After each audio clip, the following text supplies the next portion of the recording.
SIT का दावा, राज्यसभा सांसद बनना चाहती थी जावेद अख्तर। शबाना आजमी पर उठाए थे सवाल। बीजेपी सरकार के खिलाफ बड़ी साजिश रचने का आरोप।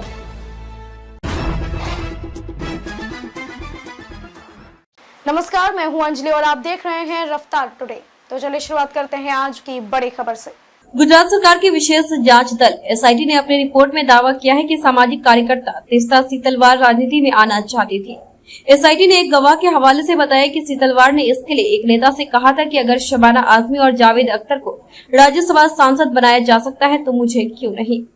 रिपोर्ट में यह दावा किया गया है कि कांग्रेस नेता अहमद पटेल के साथ मिलकर वे तत्कालीन मोदी सरकार गिराने के लिए साजिश रच रही थी।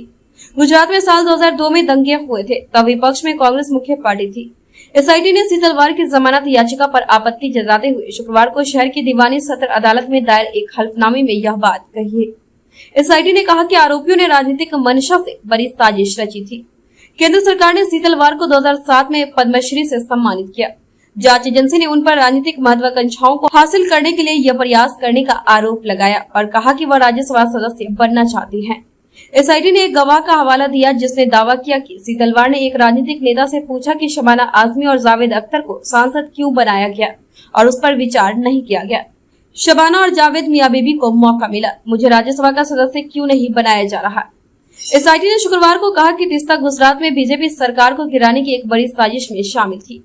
सत्र अदालत में दाखिल हल्फनामे में दावा किया गया है कि सीतलवार 2002 दंगों के बाद बीजेपी सरकार को गिराने के लिए दिवंगत कांग्रेस नेता अहमद पटेल के इशारे पर की गई एक बड़ी साजिश में शामिल थी।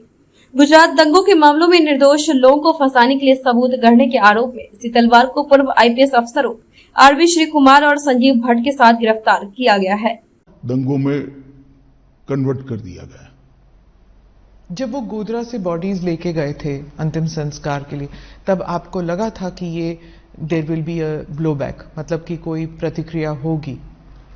देखिए, उस वक्त किसी को सोचने की सुध-बुध ही नहीं थी, इसलिए क्योंकि सबसे बड़ा प्रश्न ये था कि जो 59 लोग मारे गए हैं, इनके परिवार को उनका अंतिम संस्कार भी न करने देना। और कोई प्रोफेशनल इनपुट ऐसा नहीं था कि भाई इतनी बड़ी मात्रा में रिएक्शन आ जाएंगे। तो बॉडीज को परेड कर दिया गया था। परेड नहीं करा है, ये गलत प्रचार है।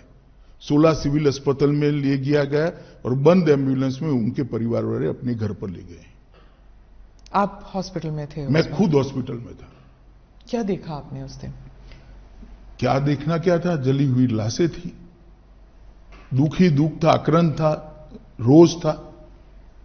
आप एमएलए थे, लेकिन आपकी कॉन्स्टिट्यूएंसी में ज्यादा दंगे हुए नहीं कंपेयर टू बाकी जगहों में। अगर आप उस वक्त इंचार्ज होते, अगर आप होम मिनिस्टर होते, तो आप क्या करते अलग उस वक्त? देखिए, जो भी लोग थे उन्होंने अच्छा काम किया था, मगर घटना के कारण रोष इतने व्यापक मात्रा में था जिसकी भनक किसी को नहीं लगी थी, किसी को नहीं लगी थी, ना पुलिस को लगी थी, ना किसी को लगी।